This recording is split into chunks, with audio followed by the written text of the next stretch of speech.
세 사람 이브라라는 제목으로 말씀을 나누고자 합니다. 이제 2023년도 20분밖에 안 남았습니다. 네. 한 해 참 뒤돌아보면은 다사다난이라는 우리가 단어를 많이 쓰죠. 그래서 항상 연말에는 다사다난한 그런 시간을 보냈습니다. 참 여러 가지 일들이 많이 있었죠. 특히 2023년은 저의 그 인생 가운데 정말 기억이 많이 남는 그런 한 해를 보냈습니다. 코로나 이후에 기적처럼 분리개척을 하게 되었죠. 요즘은 개척하기가 참 많이 어렵습니다. 코로나 이후로는 더 많은 성도들이 교회를 떠났죠. 가나안 성도라고 하죠.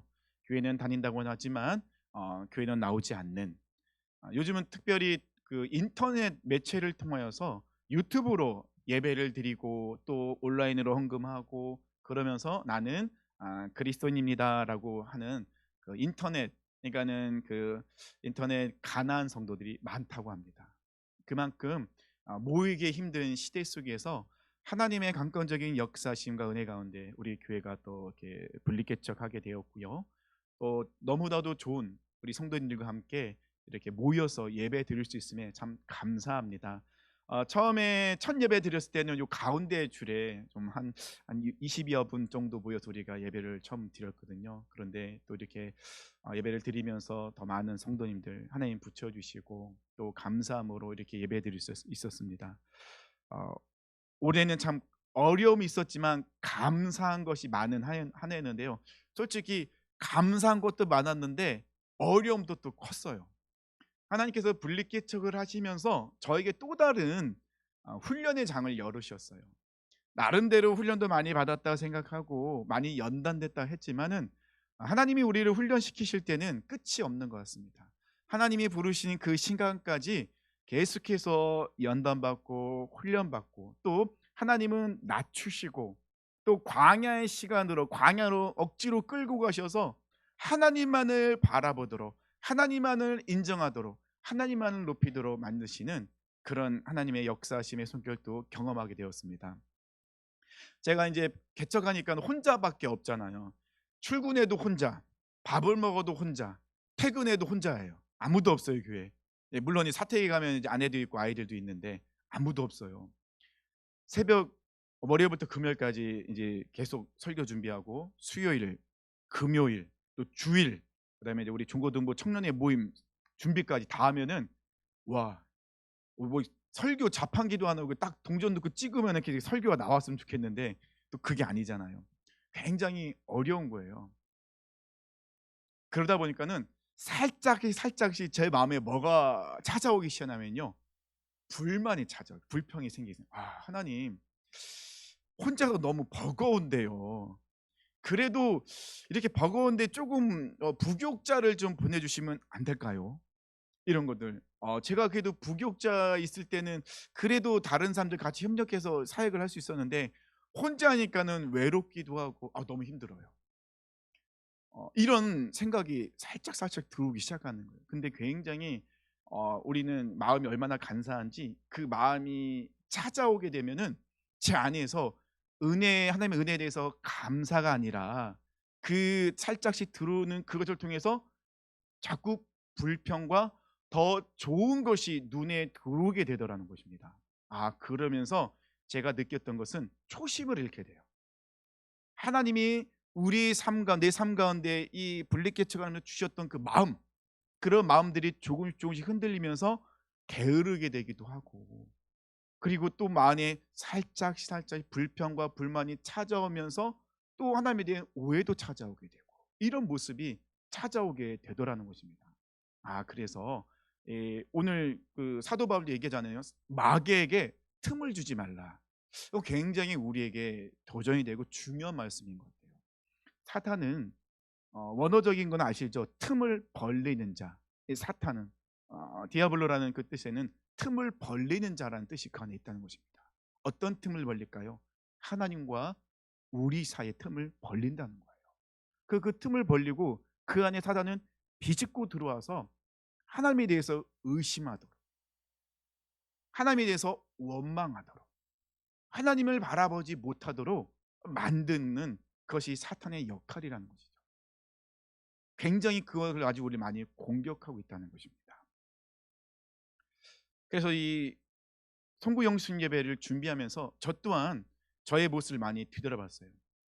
제가 이렇게 말씀 시간에 이런 자의 이 고백을 하는 거 쉽지는 않죠. 하지만은 고백을 해야지 제가 또 정신 차릴 것 같아서 이게 부끄럽지만 고백을 합니다. 한 해를 뒤돌아보면서 참 감사한 것이 많은데 그것을 감사로 보지 못하는 그런 마음을 또 회개했고요. 제가 초심을 잃지 않게 그렇게 기도했는데 나도 모르게 변질되어 가는 모습들이 하나씩 두 개씩 발견될 때마다 다시 하나님께 무릎 꿇을 수밖에 없다라고 생각을 합니다. 1월 1일 새벽 한 3시쯤 되면은 가장 붐비는 곳이 있죠. 우리 포항에 어디가 가장 붐빌까요? 예. 구룡포, 예, 해맞이 공원, 예, 손가락 있는데 아시죠? 그 난리가 난다고 합니다. 아주 그냥 차들이 꽉꽉 들어찼는데 왜 그럴까요? 1월 1일 첫 번째로 떠오르는 해를 보기 위해서. 근데 그 해는 매일 떠오르거든요. 언제든지 새벽 한 4시쯤 가면은 볼 수 있어요. 뭐 구룡포 안 가도 돼요. 우리 가도 다 보여요. 영일대 해수욕장만 가도 다 보여요. 근데 사람들은 왜 유독 1월 1일 그 시간을 이렇게 고집해서 갈까요? 새로운 시작이다라고 생각을 하죠. 그래서 새롭게 떠오르는 태양을 보면서 어떻게 할까요? 소원을 빌죠. 올해는 대박 나게 해주세요. 올해는 내가 계획하고 있는 준비하는 모든 것이 다 잘 되게 해주세요. 소원도 빕니다. 또 한 가지 하는 게 있죠. 다시 마음을 새롭게 하면서 다짐을 하죠. 근데 소원을 빌고 그런 것들을 사람들은 하지만 중요한 것은 그들은 무엇에 대고 그것을 빌고 있는지 모른다는 것입니다. 우리가 무엇인가 항상 새롭게 시작할 때마다 하는 것이 있어요. 뭐냐면 마음을 새롭게 다짐한다는 것입니다. 오늘 본문의 말씀에서도요. 사도 바울은 계속해서 이야기하고 있는데 중심적으로 이야기하는 것이 마음이에요. 마음. 우리의 마음. 사람들은 무엇인가 새롭게 시작할 때 마음을 새롭게 합니다. 다시 한번 다짐합니다. 그리고 계획을 셉니다. 새로운 다이어리를 사서 계획도 짜죠. 여러 가지 적기도 합니다. 그리고 이제 나는 이렇게 올해는 살 거야. 살을 빼겠다. 다이어트 하겠다. 영어를 뭐 더 공부하겠다. 학원을 다니겠다. 뭐 내가 그동안 부족했던 무엇인가 하겠다. 열심히 적고 1년 후에 다시 뜯으러 보면은 거의 안 했어요. 그런 것이 우리의 마음인데 그래도 불구하고 우리가 매년 똑같이 하는 것이 마음을 새롭게 한다는 것입니다. 오늘 본문인 에베소서 4장의 큰 주제는요. 성도로 부르심에 합당한 삶을 살아라라는 것이 큰 주제예요. 하나님께서 우리를 성도로 부르셨대요. 우리의 성도, 거룩한 무리, 세상과 구별된 삶을 살아가는 사람으로 우리를 부르셨어요. 그냥 얘들아라고 부른 것이 아니죠. 한 명 한 명 이름을 정확하게 지명하여 부르셨어요. 태우야, 선미야, 이렇게 한 명 한 명 이름을 정확하게 부르셨다는 것입니다. 그래서 1절부터 16절까지는요. 성도의 하나됨, 연합에 대해서 말씀하고 있는데 우리가 하나로 묶을 수 있는 이유는 묶여지는 이유는 예수 그리스도의 사랑 안에서 하나로 묶여진다는 것입니다. 그래서 4장 3절에 평안에 매는 줄로 성령이 하나가 되게 하신 것을 힘써 지키라. 하나님이 예수 그리스도를 통해 우리를 하나를 묶으셨어요. 묶음으로 끝난 게 아니라는 거예요. 어떻게 하라고요? 힘써 지키래요. 무엇을 지켜야 될까요? 어떤 걸 지켜야 될까요? 그 지켜야 될 대상이 있다는 겁니다. 그 대상이 무엇일까요? 우리의 마음이라는. 우리 마음을 빼앗기지 않도록 우리 마음을 잘 지켜야 된다는 겁니다. 그러면서 17절 이후부터는 예수님을 통하여 새 사람을 입으라라고 말씀하고 있다는 것입니다. 지금 사도 바울은 에베소 교회 성도들에게 편지를 보낸 거예요. 에베소 교회 성도들은 다 이방인들이었습니다. 그들은 지금까지 하나님을 알지 못하고 또 하나님의 생명으로 떨어져 살고 있었던 삶을 살고 있었어요. 육신의 생각대로 죄의 노예로 살고 있었죠. 17절 18절 말씀 보니까요. 그러므로 내가 이것을 말하며 주 안에서 증거하노니 이제부터 너희는 이방인이 그 마음에 허망한 것으로 행한 같이 행하지 말라. 그 마음이란 말을 또 하고 있습니다. 그들의 총명이 어두워지고 그들 가운데 있는 무지함과 그들의 마음이 굳어짐으로 말미암아 하나님의 생명에서 떠나 있도다. 이방인들의, 그러니까 18절 말씀은 이방인으로 있었던 이 에베소 교회 성도들이 어떤 마음으로 살고 있었는지, 너희들이 이방인이었 때는 이런 모습을 살고 있었어라고 세 가지를 이해하고 있어요. 첫 번째 뭐냐면요, 총명이 어두워졌대요. 진리를 들어도 보아도 듣지 못하고 보지도 못하고 깨닫지도 못하는 그런 총명이 어두워져 있는, 진리를 알지 못하니까 어떻게 하니까 늘 불안하고 답답하고 어디로 가야 될지 모르고 길을 잃어서 방황하고 있는 모습들이 바로 이 이방인들 에베소 성도 옛날의 모습이었다는 것입니다. 하나님을 알지 못할 때의 모습이었다는 것이죠. 사람들은 과학에서 또는 음악과 미술과 그 예술에서, 스포츠에서, 돈에서, 명예와 권력에서 길을 찾으려고 해요.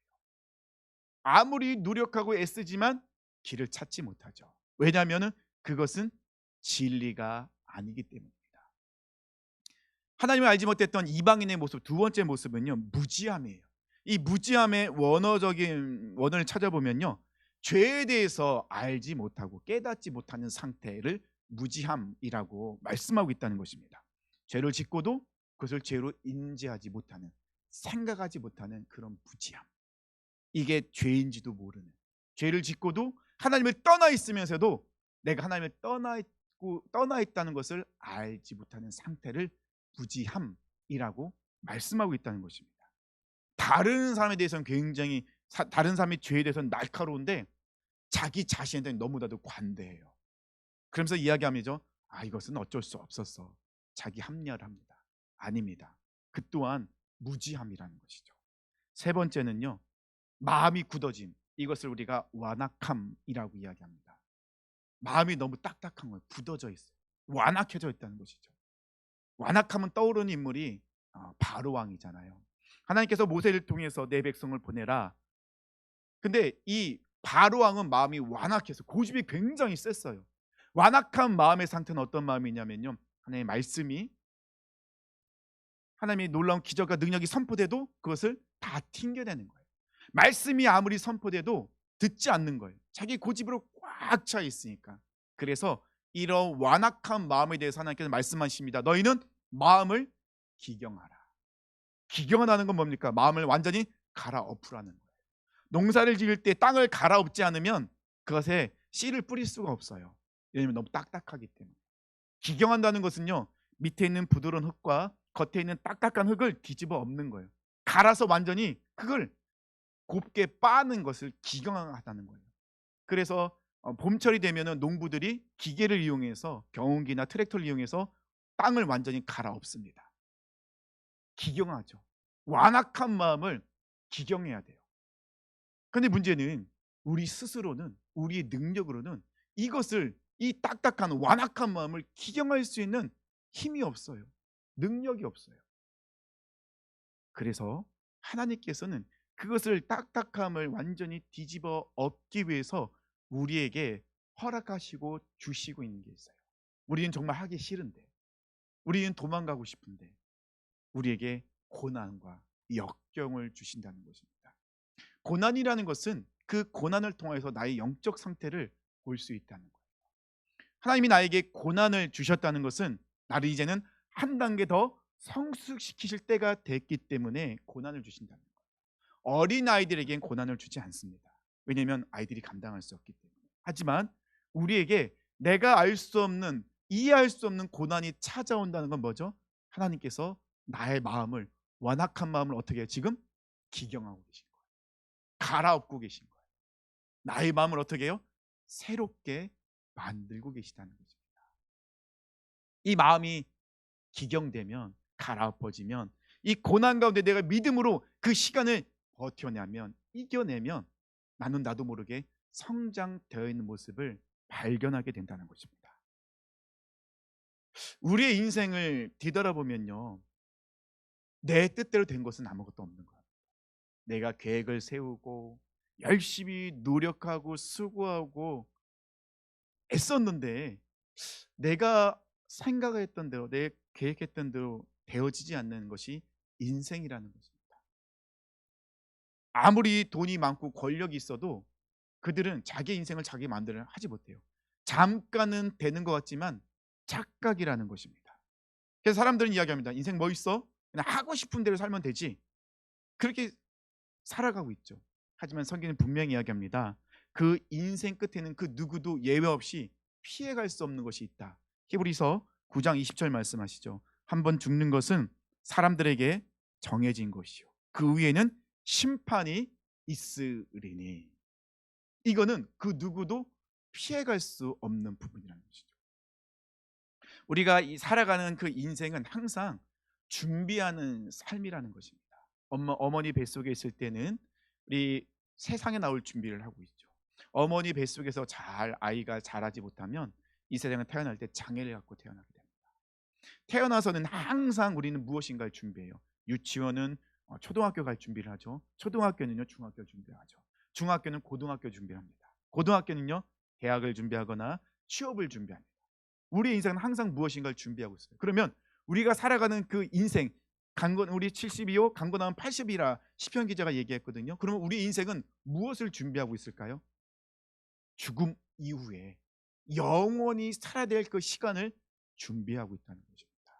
그래서 히브리서는 분명히 얘기잖아요. 모든 사람에게 다 죽음은 찾아오는데 죽음 이후에는 무엇이 있다고요? 심판이 있다는 것이죠. 우리가 살아가는 인생 가운데 하나님의 뜻대로 하나님께 원하시는 대로 우리가 이 인생을 잘 준비하여 살아가면 죽음 이후에는 무엇이 준비되어 있습니까? 심판이 아닌 영생 복락이 준비되어 있죠. 천국에 갈 수 있는 영원히 하나님과 함께 할 수 있는 그런 복을 누릴 수 있다는 거예요. 그런데 우리가 살아가는 이 인생 가운데서 우리가 이 인생을 예수 그리스도와 함께 잘 준비하지 않는다면 죽음 이의 심판은 우리에게 영원 형벌이라는 것입니다.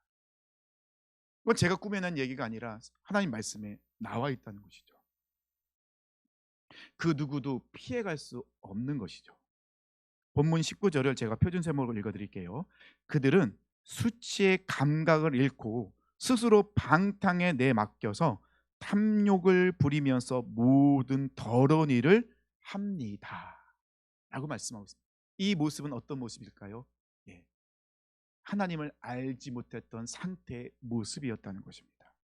죄는 우리의 감각을 마비시켜요. 어떤 감각입니까? 생각, 그리고 우리의 마음. 죄가 우리의 생각과 마음을 마비시키기 때문에 결국 어떻게 되죠? 하나님을 대적하게 되는 그런 모습으로 나가게 된다는 것입니다. 그냥 생각과 마음이 마비되어 있으니 내가 하고 싶은 대로 살아가고 있다는 것입니다. 만족하지 못하고 감사하지 못하고 그냥 자기 욕심에 이끌려 살아가고 있다는 것이죠. 생명의 삶 우리가 새벽기도 항상 말씀을 나누고 있는데요. 이제 잠언 30장에서는 아굴이라는 사람의 그 말씀을 나눕니다. 근데 이 30장에 보면 잠언 30장 보면요. 자족하는 지혜에 대해서 나오고 있어요. 이 아굴이라는 사람이 잠언 30장 8절에 이렇게 하나님께 기도합니다. 곧 헛된 것과 거짓말을 내게서 멀리 하옵시며 나를 가난하게도 마옵시고 부하게도 마옵시고 오직 필요한 양식으로 나를 먹이시옵소서. 이 아굴이라는 사람이 가장 두려웠던 게 뭐냐면은 내가 가난해서 하나님 옆에 불평과 불만과 짜증과 원망을 할까 봐 두렵고, 내가 부하게 돼서 그 하나님이 나에게 부하게 해주신 그 물질 때문에 하나님을 떠날까 봐 두렵습니다. 그래서 나를 부하게도 마옵시고 가난하게도 마옵시고, 그 말은 뭡니까? 내가 절대로 하나님을 떠나지 않게 해주세요. 어떤 상황 속에서 내 마음이 흔들리지 않게 해주세요. 어떤 상황 속에서 내 마음이 오직 하나님께로 향해 있을 수 있도록 내 마음을 붙잡아 주세요. 그렇게 기도하고 있었다는 것입니다. 죄는 중독이잖아요. 중독에 빠진 사람들의 특징은 뭐냐면 내가 중독되어 있다는 걸 몰라요. 당신 좀 중독된 것 같은데 그러면 절대 아니래요. 자기가 빠져 있는 걸 몰라요. 죄라는 것은 얼마나 무서운지. 한번 죄를 짓게 되면 이 죄가 잔뿌리들을 내리는데 이게 결국은 나를 올가매는 올무가 되더라는 것입니다. 한번 죄의 유혹에 빠지게 되고 그 죄의 구렁텅이에 빠지게 되면 그것이 나의 올무가 되어서 절대로 빠져나오지 못하게 만든다는 것입니다. 그래서 그런 상태를 사도 바울은 모든 더러운 것을 욕심으로 행하되라고 표현하고 있다는 것입니다. 그래서 사도 바울은 우리에게 권면하고 있습니다. 우리는 옛사람을 벗어버리고 새 사람을 입으라라고 말씀하고 있는 것입니다. 20절과 20절부터 24절까지를 제가 표준 세모로 읽어 드릴게요. 그러나 여러분은 그리스도를 그렇게 배우지 않았습니다. 여러분이 예수 안에 있는 진리대로 그분에게서 듣고 또 예수 안에서 가르침을 받았으면 여러분은 지난날의 생활 방식에 얽매여서 허망한 욕종을 따라 살다가 썩어 없어질 옛사람을 벗어버리고 마음의 영을 새롭게 하여 하나님을 따라 참된 의로움과 거룩함으로 지으심을 받은 새 사람을 입으십시오. 사도 바울이 계속해서 하고 있는 말은 뭡니까? 예수 안에서, 예수 안에서, 예수 안에서, 계속해서 예수 안에서를 이야기하고 있어요. 우리 힘으로는 안 되기 때문에, 그래서 사도 바울은 계속해서 하고 있는 거 뭐죠? 우리는 예수 안에 있어야 됩니다. 예수 안에 있으면 나의 옛날 모습이 다 드러난다는 거예요. 내가 허망한 것을 쫓아가고 있었고 욕심에 빠져 있었던 그 옛날 모습이 다 드러난대요. 그러면 어떻게 말씀하고 있습니까? 그 모든 것을 다 옛사람을 벗어버리세요. 사도 바울은 벗다, 입다라는 단어를 사용하고 있어요. 왜냐하면 이 벗다, 입다 굉장히 어찌 보면은 쉬운 부분이거든요. 그 말은 뭐죠? 준비되어 있다는 것입니다. 옛사람을 벗어버린다. 우리는 우리 힘으로 그것을 벗을 수가 없죠. 근데 벗을 수 있는, 나로 하여금 옛사람이, 내가 지금 옛사람으로 가득 차 있고 잘못된 누더기, 죄의 누더기 옷을 입고 있다는 것을 예수 그리스도를 통하여서 깨닫게 되고 예수님이 오시면 그 옷을 자연스럽게 어떻게 해요? 벗을 수 있게 된다는 것입니다. 왜냐하면 예수님께서 그것을 행하시기 때문에. 어린아이들 같은 경우는 스스로가 옷을 벗지를 못해요. 그렇죠? 그럼 누가 도와줍니까? 어머니가 도와줍니다. 어머니가 아이들을 씻길 때 그 더러워진 옷을 깨끗, 그 옷을 다 벗겨 버리잖아요. 그리고 어떻게 합니까? 목욕을 시킵니다. 목욕을 시킨 후에 그 아이에게 어떤 옷을 입힙니까? 새 옷을 입혀요. 새 옷은 어떻게 해요? 준비되어 있어요. 그래서 새 사람을 입으라. 입으라는 말은 뭡니까? 벌써 준비되어 있다는 거예요. 준비되어 있기 때문에 내가 그것을 받아들이면 새 사람을 입게 된다라고 말씀하고 있다는 것입니다. 우리는 지금 한 해를 마무리하고 그 다음에 새로운 새해를 맞이하는 그런 시간을 우리가 보내고 있습니다. 우리 말씀을 통해서 우리 안에는 벗어버려야 될 옛사람이 무엇인가를 우리가 생각할 필요가 있다는 거예요. 생각보다 많아요. 버린다고는 하는데 뭐가 그리 아까운지 꽁꽁 싸매갖고 내 마음 저 깊은 곳에 숨겨놓은 것이 있어요. 그것이 욕심이 될 수도 있겠죠. 교만이 될 수도 있겠죠. 물질이 될 수 있고 건강이 될 수 있겠죠. 또는 다른 사람에게 이야기할 수 없는 나의 상처일 수도 있다는 거죠. 우리는 그것에 너무 많이 얽매여 있다는 것이죠. 사도 바울은 이야기합니다. 그러지 말고 예수 그리스도 안에서 그것을 벗어버려라. 당신들, 너희는 너희 힘으로 그것을 벗을 수 없잖아. 그래서 우리가 예수 안에 들어가야 되는 거야. 예수 안에 들어가면 예수님께서 어떻게 하신다고요? 그것을 다 벗겨주신다. 깨끗하게 그 모든 것을 벗겨주세요. 내가 내 힘으로 하는 겁니까? 아니죠. 예수 안에 있어요. 예수님이 나를, 내가 입고 있는 더러운 옷을, 옛 습관, 옛 사람을 다 벗겨 주신다. 그리고 말씀합니다. 뭐라고요? 벗은 거로 끝나면 안 되죠. 발가벗고 살 수는 없잖아요. 그래서 우리가 옷을 입어야 되는데 그것은 어떤 옷이라고요? 하나님을 따라 참된 의로움과 거룩함으로 지음을 받은 새 사람, 그분이 누구입니까? 바로 예수 그리스도. 준비되어 있는 예수 그리스도로 옷을 입으라는 거죠.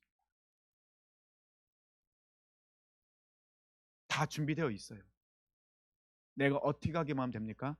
받아들이면 된다. 받아들이면 새 사람으로 옷을 입게 된다는 것입니다. 고린도후서 5장 17절 말씀하고 있죠.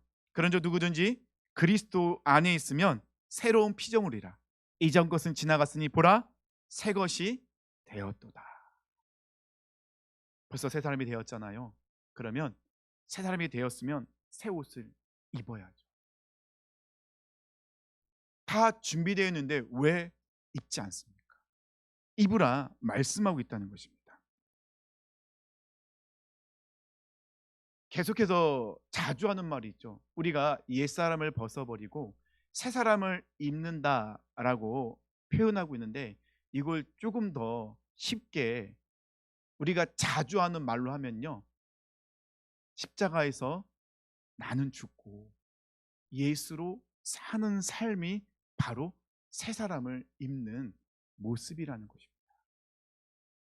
십자가에서 나는 죽었기 때문에 내적인 변화가 일어나죠. 그리고 예수 그리스도의 새 옷을 입었기 때문에 외적인 변화도 일어난다는 것입니다. 내적인 변화와 외적인 변화가 같이 일어나야 된다는 거예요. 그래서 오늘 본문 25절의 말씀을 보면요, 우리가 우리의 삶이 어떤 삶을 살아야 되는지 말씀하고 있다는 것입니다. 근데 25절의 말씀을 보면 좀 답답하긴 해요. 아, 정말 이렇게 살아야 되나? 이게 우리가 살 수 있을까? 이렇게 고민이 될 수 있고 답답한 볼 수 있겠는데, 근데 우리가 고민할 부분은 아니라는 거예요. 왜냐하면 새 사람을 입었기 때문에 자연스럽게 흘러나온다는 거예요. 그러면 우리 안에서 이런 모습이 흘러나오지 않는다는 건 뭐죠? 여전히 내가 내 안에 숨겨놓은 옛사람이 여전히 남아있다는 거예요.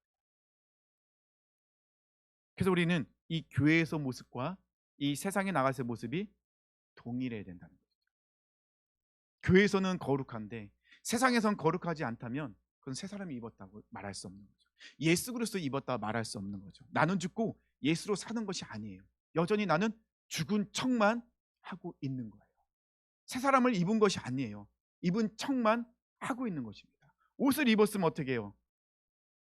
단추도 잠그고 정확하게 옷 맵시를 갖춰 입어야지 제대로 입는 거잖아요. 근데 그냥 죽은 척하고 있고 입은 척하고 있으니 나의 내적인 외적인 변화가 일어나지 않는 거예요. 영향력이 흘러가지 않는다는 것입니다.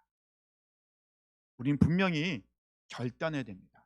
이제 2024년 벌써 이제 시간이 지났어요. 8분이 지났습니다. 새해 복 많이 받으세요. 네. 우리는 새 사람 입었으면 입은 척하지 마세요. 제발 죽은 척하지 마세요. 십자가에서 그냥 죽은 척하고 있으면 아무 의미가 없다는 것입니다. 그런 사람들 우리가 종교인이라고 하잖아요. 교회 안에는 너무나도 많은 종교인이 있습니다. 우리 사랑하는 성도님들, 2024년을 준비하면서 사도 바울이 이야기했던 것처럼 옛사람을 벗어버리고 예수 그리스도로 새 사람을 입어야 됩니다. 십자가에 나는 죽고 예수로 사는 삶을 살겠다고 우리는 결단하며 나가야 돼요. 그것이 우리가 이 세상 살아갈 수 있는 능력이겠죠. 매년 새해마다 항상 결단을 합니다. 하나님, 나를 새롭게 해달라고. 나를 새롭게 해달라고. 아니요, 새롭게 됐어요. 이전 것이 지나갔으니 보라 새 것이 되었도다. 완료형이에요. 되었어요. 근데 왜 여전히 새롭게 됐는데도 새로운 삶을 못 살고 있습니까? 여전히 한 발은 세상에 한 발은 예수님께 걸쳐 있으니, 우리가 진정으로 죽지 않았으니 그 삶을 살지 못하는 것이죠. 사도 바울은 분명히 이야기합니다. 그렇게 살지 마라. 그렇게 살지 말고 정말로 십자가에서 나는 죽고 예수로 사는 새 사람을 입은 삶을 살아라. 분명히 말씀하고 있다는 것입니다. 그렇게 살 때 우리는 이 세상에서 그 누구보다 행복한 사람으로 살 수 있어요. 나는 행복자로다라고 고백할 수 있죠. 왜냐하면 하나님의 자녀로 이 세상 우리가 살아가는 것이니까요. 우리 사랑하는 성도님들, 우리 2024년도 결단했으면 좋겠습니다. 뭐라고요? 십자가에서 죽은 척하지 맙시다. 절대로 죽은 척하지 맙시다. 진짜로 십자가에 죽어야 돼요. 나는 십자가에서 죽었습니다. 내 욕심, 내 계획, 내 교만, 내가 숨겨놓은 그 모든 죄 십자가에 다 못 박았습니다. 그리고 나는 예수 그리스도로 새 사람을 입었습니다. 내가 십자가에 죽었기 때문에 나는 죽고 예수로 살겠습니다. 그런 능력 있는 삶을 살겠습니다. 우리 결단했으면 좋겠습니다. 그리고 이 세상에서 하나님의 자녀로 살아간다는 거 정말 큰 복입니다. 그것이 진정한 우리의 행복이라는 것이죠. 2024년도 정말 큰 복을 누리시는 이런 행복한 삶을 사시는 우리 사랑하는 성도님 되시길 축원합니다.